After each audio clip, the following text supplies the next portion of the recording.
aunque solo uno hubiera sido, toda la inversión vale la pena, porque lo terrenal pasará, mis hermanos, pero el alma de una persona no tiene precio. Así que así yo les dije, no, dejen así para que se mire diferente, para que miren los hermanos la actividad que tuvimos y todo.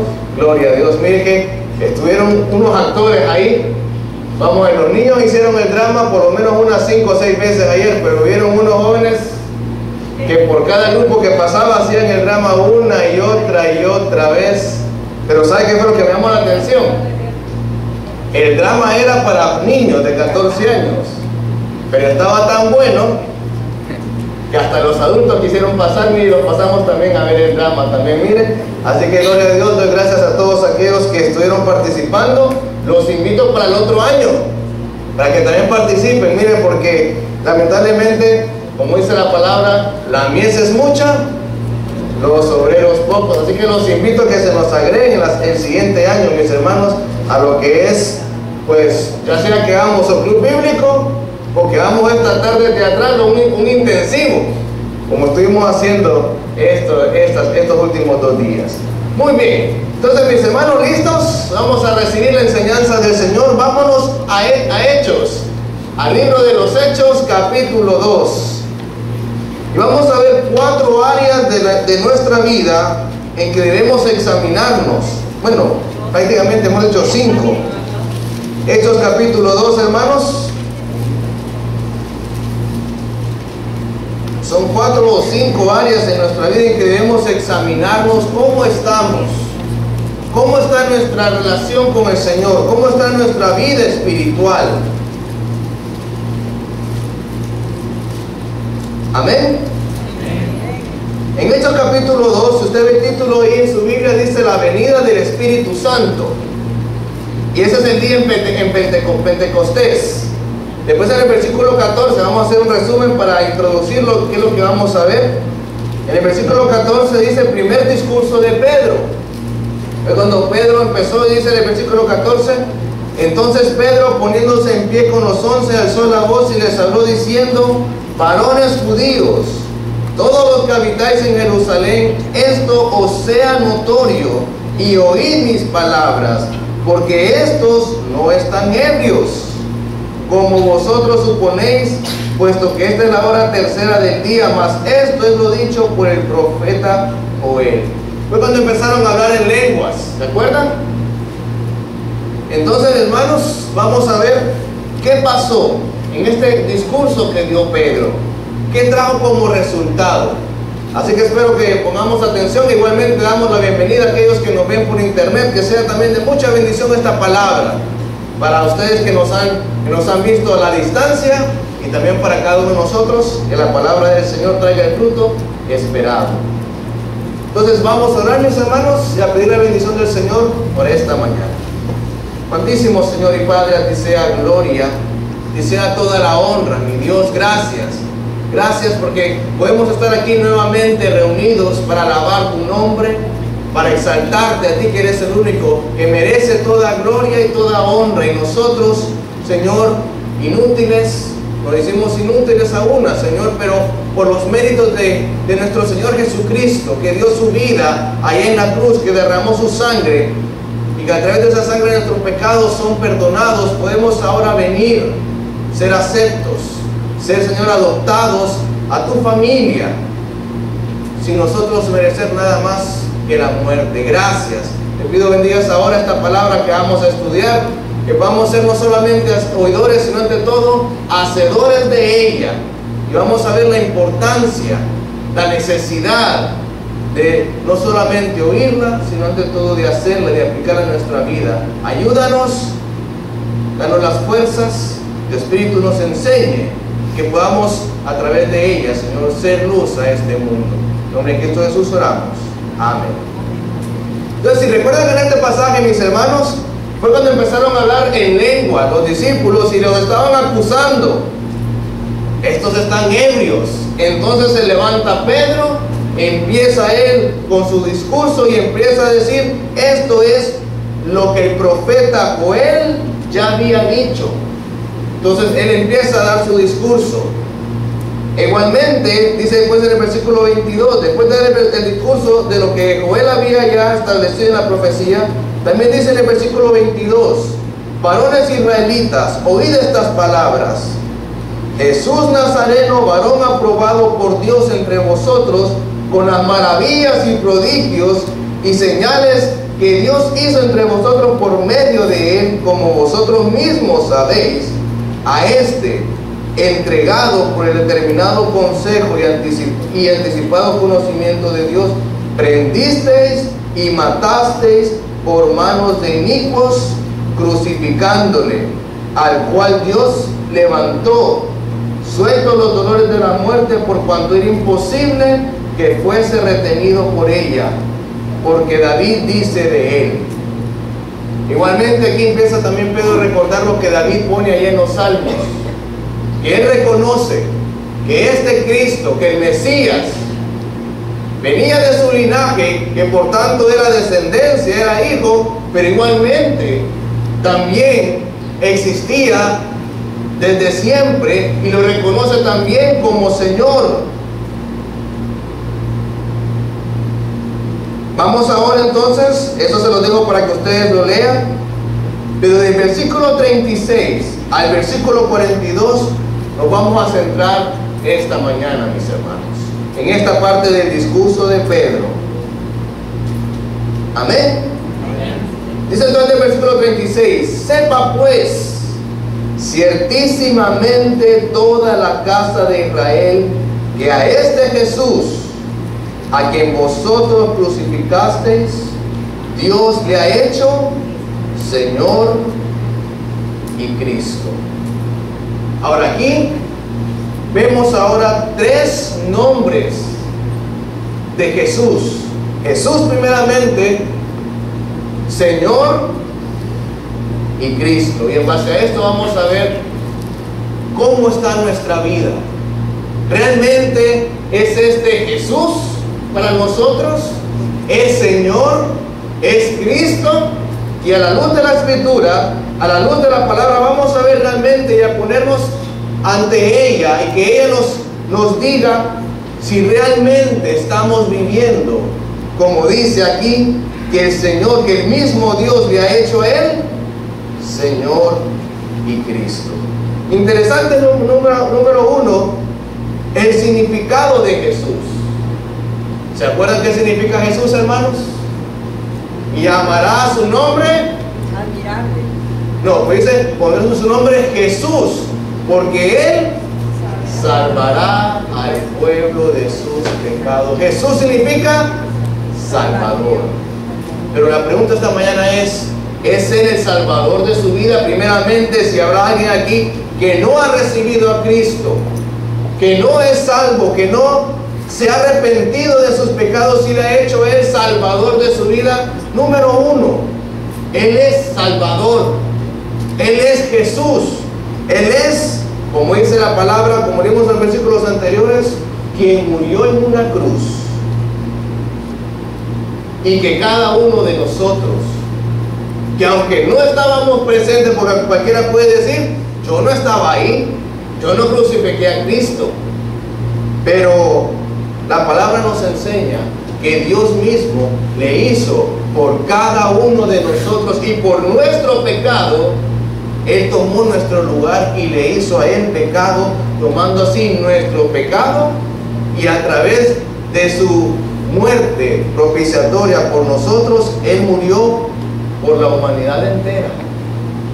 No murió solamente porque aquellos le crucificaron, murió por la necesidad que teníamos y que tiene todavía este mundo de perdón de pecado, de morir. ¿Por qué? Porque la paga del pecado es muerte. Y cada uno de nosotros, aunque no estábamos ahí, por nuestro pecado murió Cristo. Murió Jesús, el Salvador, pero más que morir, también resucitó, pues como dice aquí la palabra, dice, por cuanto era imposible que la muerte lo retuviera a él. Ese es Jesús, Salvador de cada uno de aquellos que está dispuesto a rendirse y a recibirle como Salvador de su vida. La pregunta es número 1, ¿ha usted recibido a Cristo realmente? Entonces la pregunta es, ¿realmente vive agradecido a este Jesús, al Salvador de este mundo entero? Porque ahora este Salvador también es llamado por Dios mismo Señor y Cristo, porque Dios le ha dado un nombre sobre todo nombre. Ahora la pregunta es, ¿qué significa Señor? A ver, comúnmente ahora le decimos a cualquier persona Señor fulano de tal, ¿se ha fijado? Señor fulano de tal, Señor aquí, Señor allá, pero es tan común que a veces no nos percatamos del gran significado de la palabra Señor. ¿Qué significa Señor? ¿Qué es alguien que se llama Señor? En inglés le dicen Lord, pero el Señor significa alguien que es dueño de todo, alguien a quien le pertenece y que ahora, como vemos en la palabra, esta vida ya no es nuestra. Esta vida le pertenece al Señor. Es como cuando nosotros vemos allá en la Edad Media, cuando alguien venía, se arrodillaba ante el rey y le hacía Señor de su vida.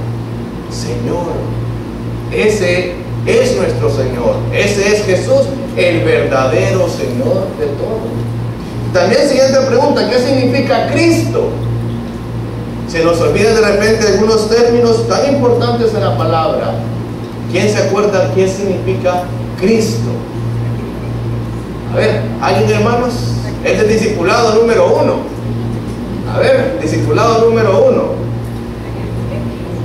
¿Ah? ¿O el 3? ¿O el 2? Cristo, que es la palabra griega, en hebreo es Mesías. Y Mesías significa ungido, enviado. ¿A quiénes se les ungía? ¿Ah? A ver, ¿a quiénes, hermanos? A los reyes se les ungía. Acuérdense que vino aquel profeta, que fue el profeta Samuel, fue así, y vino sobre David y lo ungió rey. También a quienes más se les ungía. A los sacerdotes se les ungía.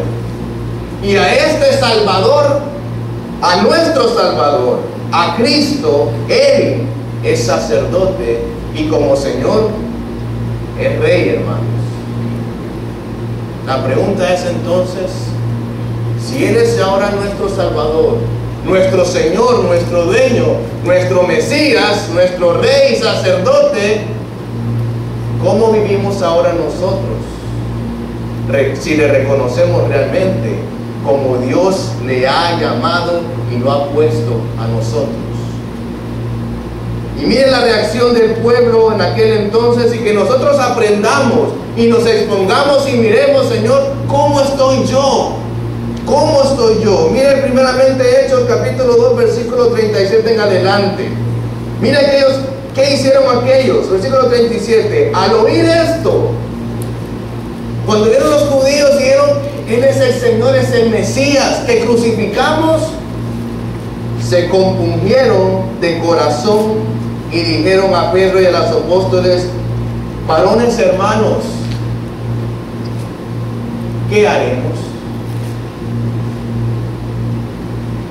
Si Él es Rey, si Él es el Mesías, entonces nosotros preguntémonos, ¿y ahora qué vamos a hacer nosotros? Me acuerdo de Pablo. ¿Se acuerdan cuando iba en el camino y Cristo se le presentó en aquella luz y le preguntó, ¿quién eres, Señor? Yo soy Cristo quien tú persigues. Y cuando cayó y dijo, ¿qué quieres que yo haga? Igualmente nosotros pongámonos esta mañana y examinémonos y preguntémonos, ¿realmente estoy haciendo lo que mi Señor quiere? ¿O estoy haciendo lo que yo quiero? Entonces mire el versículo 38, Pedro les dijo: arrepentíos y bautícese cada uno de vosotros en el nombre de Jesucristo para perdón de los pecados, y recibiréis el don del Espíritu Santo. Miren que aquellos se compungieron.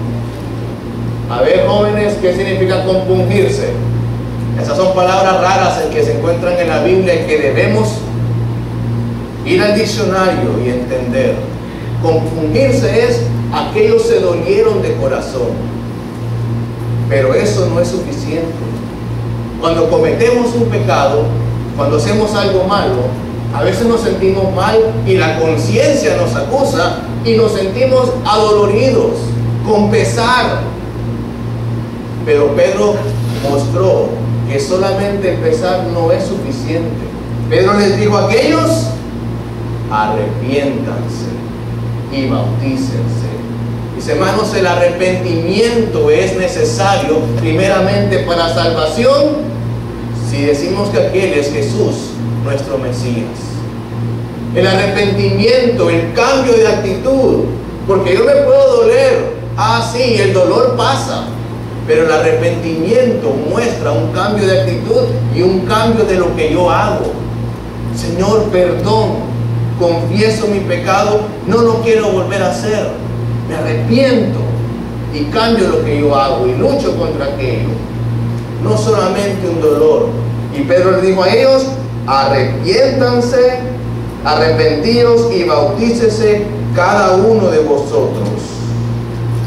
Y entonces dice: recibiréis el don del Espíritu Santo. Y seguimos leyendo ahí: porque para vosotros es la promesa, y para vuestros hijos, y para todos los que están lejos, para cuantos el Señor nuestro Dios llamare. O sea, aún a nosotros, aún a este mundo, ahorita, 2000 años después, todavía el Señor llama.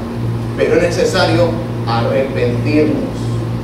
¿Hemos cometido alguna falta? Arrepintámonos, confesemos pecado. Primeramente, aquellos que no son salvos, arrepiéntanse para salvación. Y hermanos, si hemos fallado, arrepintámonos. No andemos solamente: ay, sí, pobrecito yo, sí, fallé. No, arrepentimiento, hermanos. ¿Cómo lidiamos con el pecado en nuestra vida? ¿Lo chineamos? ¿Lo andamos ahí? ¿Solamente nos adoremos? No, nos adoremos no. Arrepentimiento es necesario. Sigamos leyendo entonces. ¿Qué más hicieron estos? Se arrepintieron. Miren, arrepentimiento. Versículo 40. Y con otras muchas palabras testificaba y les exhortaba. Este es Pablo, acuérdense, aquellos, diciendo: sed salvos de esta perversa generación. Así que los que recibieron su palabra, o sea, los que creyeron. ¿Cree usted en esta palabra, hermanos?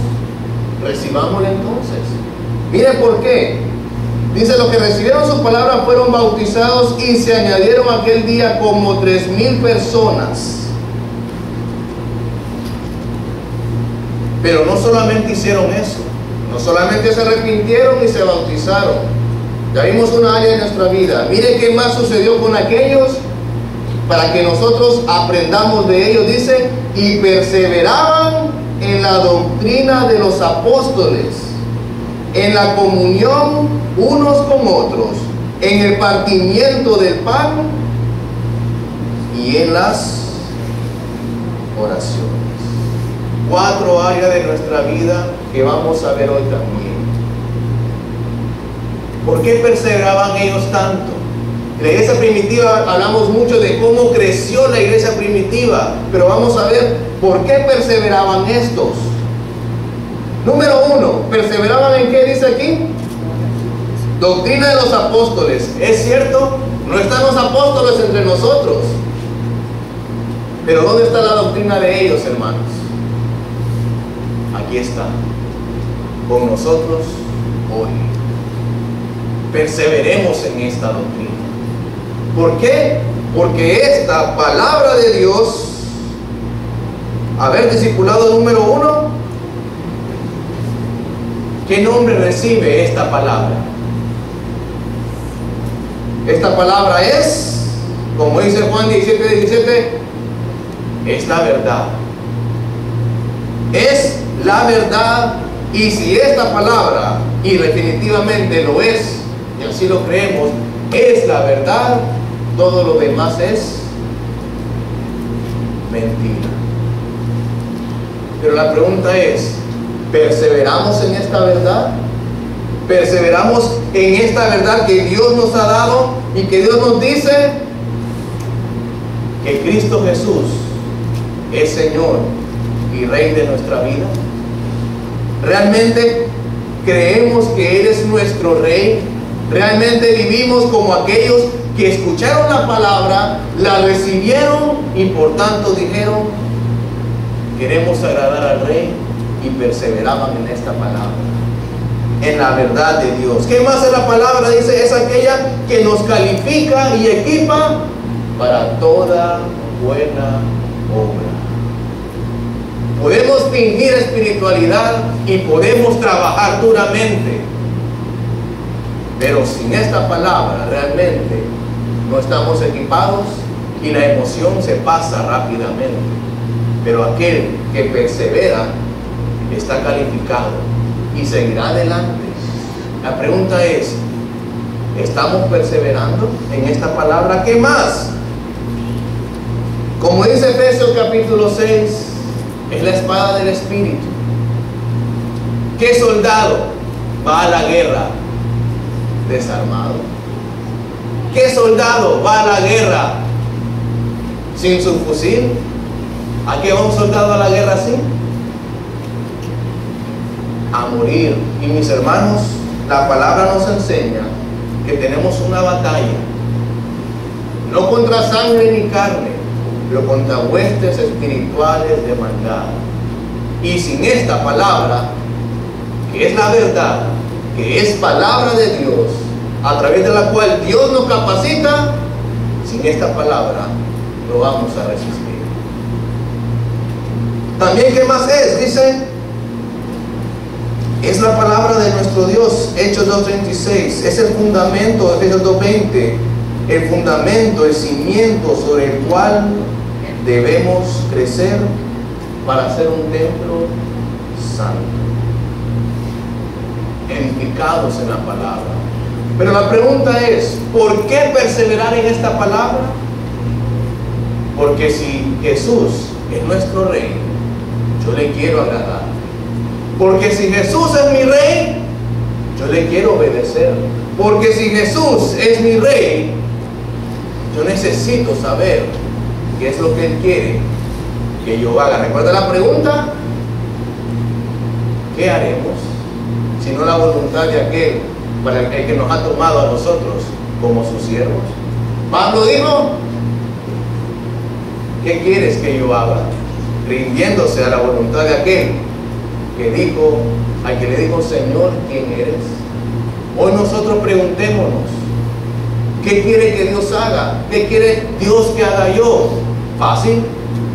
Aquí en la palabra nos dice cuál es su voluntad. La pregunta es, ¿estamos perseverando realmente, hermanos?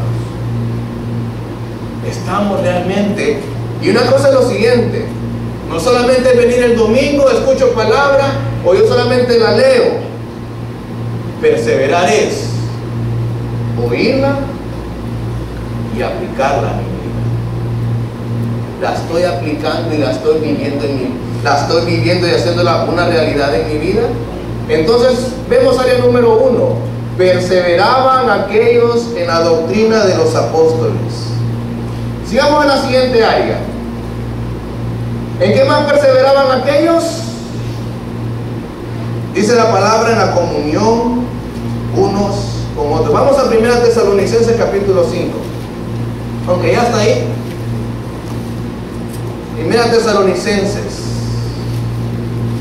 capítulo 5, versículos 11 al 15.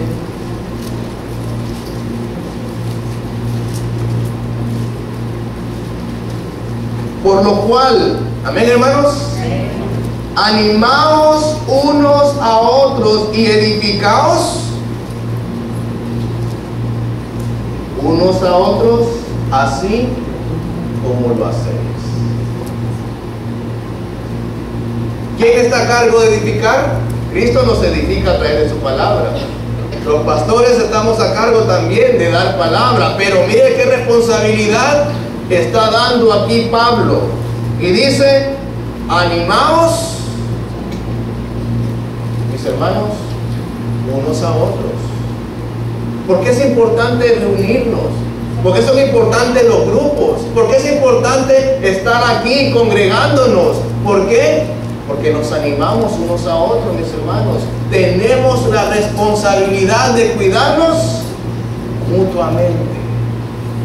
Dice, edificaos unos a otros. O sea que yo tengo la responsabilidad por el hermano y el hermano por otro hermano y así sucesivamente, porque somos, y vamos a ver más adelante, un cuerpo. Tenemos responsabilidad. Miren también lo que dice, sigamos leyendo, dice, rogamos, hermanos, que reconozcáis a los que trabajan entre vosotros y os presiden en el Señor y os amonestan. Tenemos que cuidarnos, hermanos, amonestarnos, vernos si estamos fallando y amonestar, corregir cómo estamos. No solamente el pastor. A veces ni cuenta nos damos cómo están los demás, pero el que sabe debe ir al hermano. Tenemos la responsabilidad. Dice, y que los tengáis en mucha estima y amor por causa de su obra. Tened paz entre vosotros. Y también os rogamos, hermanos, que amonestéis a los ociosos y que alentéis a los de poco ánimo, que sostengáis a los débiles, que seáis pacientes para con todos. Mirad que ninguno pague a otro mal por mal. Antes seguid siempre lo bueno, unos para con otros y para con todos. La pregunta es, ¿perseveramos en la unidad aquí, mis hermanos? Realmente estamos aquí, venimos y disfrutamos este tiempo, y no solamente el domingo. Tenemos reuniones de mujeres, hay reuniones de mujeres, hay reuniones de hombres. Por cierto, hombres, mañana a las 7, ¿verdad? A ver, ¿quiénes estuvieron el lunes a las 7? Solo yo estuve, qué barbaridad. Ahí está Armando, mire, a ver. Mire, levanté la mano, hombre, apóyenme, no sean así. Los esperamos mañana a las 7, hermanos varones. Tenemos un buen tiempo. Fue de bendición el lunes, que sea así. Pero nos animamos unos a otros. ¿Qué más te sigue diciendo acá? Dice 1 Corintios, bueno, Filipenses 1:7. No sé qué vamos a salir hoy, hermanos. Hay que, espero que al final, hombres, compren algo de almuerzo para la familia, por favor. Filipenses 1:7.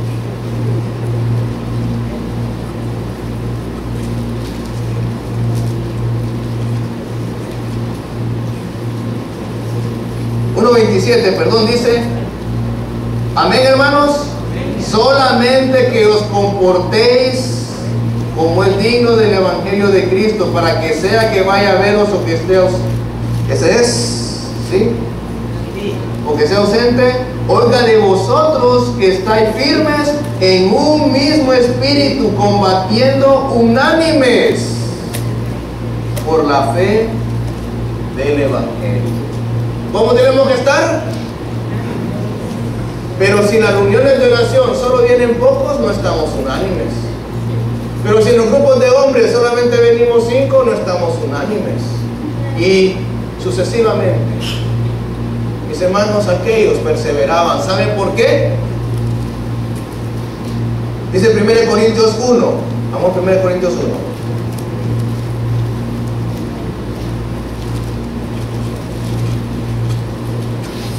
1 Corintios 1, versículo 12, del 12 al 27.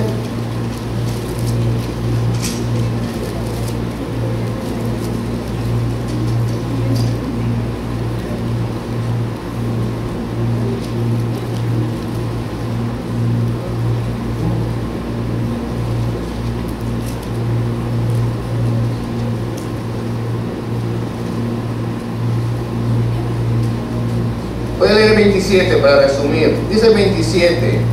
Vosotros pues sois el cuerpo de Cristo y miembros cada uno en particular. Y a unos puso Dios en la iglesia y empieza a dar la descripción. Hermanos, somos parte del cuerpo de Cristo.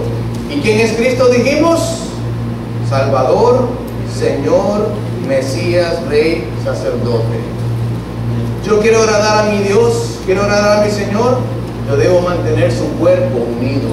Quiero agradar a mi Rey, ¿qué me pide Él? Que yo participe en este cuerpo para el don o para lo que Él me puso. No destruirlo, sino estar en unidad, porque el diablo es el que viene a destruir, pero nosotros somos el cuerpo de este Rey, de nuestro Rey y nuestro Salvador. Ese es lo que Él nos está pidiendo. Pregunta, ¿estamos siendo nosotros participantes de este cuerpo? Aquellos dijeron, ¿qué quieres que hagamos? Unánimes, aquí juntos, porque tenemos responsabilidad del cuerpo de nuestro Rey. Lamentablemente algunos se alejan, como dice como dicen los Hebreos y otro versículo, que algunos tienen por costumbre no reunirse, no congregarse. Qué triste es, hermanos, aquellos que no quieren congregarse a este cuerpo. Mis hermanos, nuestro deseo, nuestro corazón debe ser siempre participar de lo que estamos haciendo acá. Y siempre. Ayer fue una actividad bonita. Lamentablemente pocos pudieron participar. Pero habrán más actividades, más oportunidades. Digamos, yo quiero participar del cuerpo de mi Rey, de la iglesia. Es el cuerpo de Él. Sigamos también. ¿En qué más participaban aquellos? ¿En qué más estaban unánimes? Ya vimos dos áreas. En la doctrina de los apóstoles. Y dijimos, no solamente es escucharla, sino aplicarla a nuestra vida. También en la comunión unos con otros. Dice Hebreos también capítulo 2. Estaban unánimes en el partimiento del pan. ¿Qué es el partimiento del pan? Mis hermanos, lo que hacemos siempre una vez al mes, el primer domingo del mes, la cena del Señor, la Santa Cena, recibe varios nombres. Pero ¿por qué es tan importante la Santa Cena? Número uno, es una ordenanza y es un mandato dado y lo hacemos, y aquí siempre lo explicamos cada vez. Es una ordenanza dada directamente a la iglesia, además del bautismo. El que no participa de ella está desobedeciendo. Obviamente debe cumplir requisitos. Pero también, ¿por qué es importante la Santa Cena? Pues como leemos ahí en 1 Corintios 11, ¿qué hacemos cuando hacemos la Santa Cena? Y dice, damos testimonio, predicamos a este mundo de la muerte de Cristo, y tenemos que hacerlo así hasta que Él venga. Esta iglesia da testimonio al participar de la Santa Cena. Estamos mostrando a este mundo que somos hijos de Dios, que Él es Jesús, que Él vino a este mundo y que lo estamos esperando, y tenemos que hacerlo así a través de la Santa Cena. Participemos de ella, mis hermanos, dignamente. Si no se ha bautizado, bautícese. Si ha recibido a Cristo, bautícese y participe. Pero no deje de participar de ella, hermanos. Primeramente es un mandato. Y dos, perseveremos. Porque así anunciamos a este mundo, Jesús es nuestro Rey, nuestro Salvador. Y lo estamos esperando. Y lo seguiremos haciendo hasta que Él venga por nosotros, su iglesia. Por eso la importancia de la Santa Cena, mis hermanos. No solamente que se hace que el acto, ay, sí, otra vez, una vez al mes. No, es algo tan importante, tan precioso. Valorémoslo, participemos. Y por último, mire, lo voy a sacar temprano, mire, ya hace las 12. ¿En qué más perseveraban aquellos? Hechos capítulo 2, versículo 42 dice, en las oraciones. Estamos hablando de la oración los miércoles, ya llevamos 2 miércoles, ¿verdad? ¿Qué es la oración? ¿Por qué la oración? Lo que hemos estado viendo, Mateo capítulo 6, y la oración del Padre Nuestro, hemos visto, la oración es relación con Dios. Primeramente, el que quiera acercarse en oración debe venir a Cristo. Sin Cristo no tenemos acceso al Padre. Por eso es Jesús, Salvador. Él es el camino al Padre. También, al ser recibidos, Él es Dios Padre. Y si nosotros queremos tener una relación cercana con Él, oramos, hablamos con Él, le exponemos: Padre, necesito, Padre, estoy aquí, ayúdame, gracias Señor, le alabamos. Y por eso es importante perseverar en la palabra, porque hablamos con Él y a través de su palabra Él se comunica con nosotros. Pero la oración es tan importante, además de que muestra nuestra relación con Dios, es un mandamiento. Como dice allá en 1 Tesalonicenses 5:17, orad sin cesar. Es un mandamiento y refleja nuestra relación con Dios. Yo me acuerdo cuando empezaba a orar de joven, y oraba, y cuando miraba el reloj, 5 minutos, ¡qué barbaridad! Pero mis hermanos, a medida que crecemos, a medida que seguimos y crecemos en una relación con Dios y somos edificados por naturaleza, ya automáticamente vemos que las oraciones van a aumentar, hermanos. Pero necesitamos perseverar en ellas. Aquí estamos los miércoles, de repente algunos no pueden venir. Pero mis hermanos, invito a aquellos que puedan que vengamos a orar como iglesia. Es un tiempo precioso. Nos edificamos también con acciones de gracias.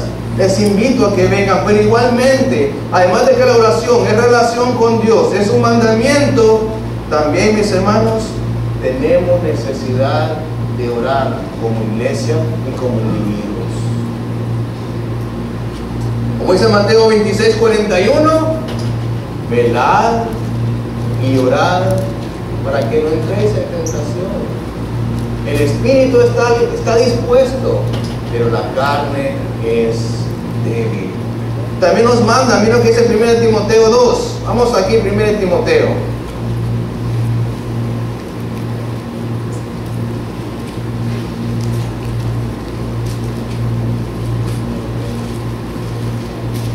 Primero Timoteo capítulo 2, versículos 1 al 2.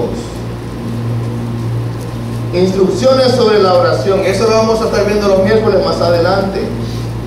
Exhorto ante todo a que se hagan rogativas, oraciones, peticiones y acciones de gracias por todos los hombres, por los reyes y por todos los que están en eminencia. Y miren, ¿para qué? Para que vivamos quieta y reposadamente en toda piedad y honestidad. Vamos a quemar llantas porque el gobierno, no, hermano, no hay que ir a quemar llantas, no hay que ir a meterle fuego a los buses. Para que vivamos quieta y reposadamente, el Señor nos da la instrucción: la oración, mis hermanos. Pidamos por todos aquellos que están en puestos de autoridad y que el temor de Dios caiga sobre ellos. La importancia de la oración, el poder de la oración. Pero nuevamente vengo ya para concluir. ¿Qué llevaba a aquellos?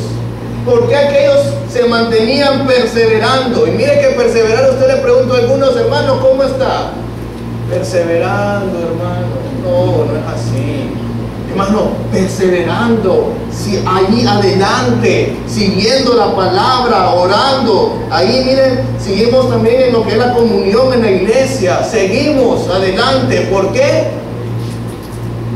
Porque tenemos a Jesús, Salvador, Rey, Señor y dueño de nuestra vida.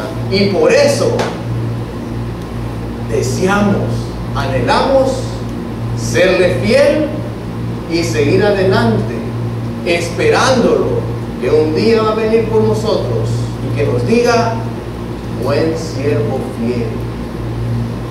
Que nos encuentre Cristo trabajando para Él.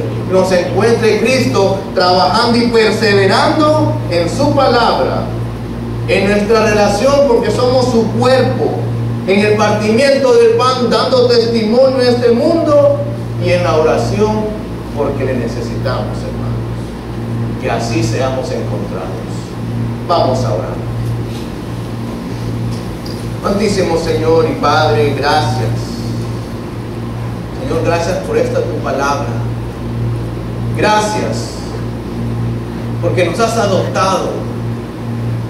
Gracias por el sacrificio de Cristo, que a través de Él podemos tener salvación, pero que realmente hay arrepentimiento en nuestras vidas. Y aún aquellos que pecamos, que también nos arrepintamos, ya no para salvación, pero sí para mantener esa cercanía contigo. Y que podamos reconocerte como Rey, como Señor y Dueño de nuestra vida, y que eso nos lleve a cada uno que estamos aquí a anhelar, a desear una vida de perseverancia, una vida de constancia en tu palabra, aquí en tu cuerpo, dando testimonio a través de la Santa Cena y a través de lo que hacemos, y también reconociendo que estamos necesitados de ti y necesitamos orar. Llévanos con bien a nuestros hogares, Señor, que podamos disfrutar también de un buen almuerzo, pero sobre todo de una relación cercana contigo cada día de nuestra vida, hasta que tú vengas por nosotros aquí a este mundo. En nombre de Cristo Jesús oramos, Dios, y te damos las gracias por todo. Amén. Mis hermanos, nos estamos despedidos. Recuerden saludar a las visitas.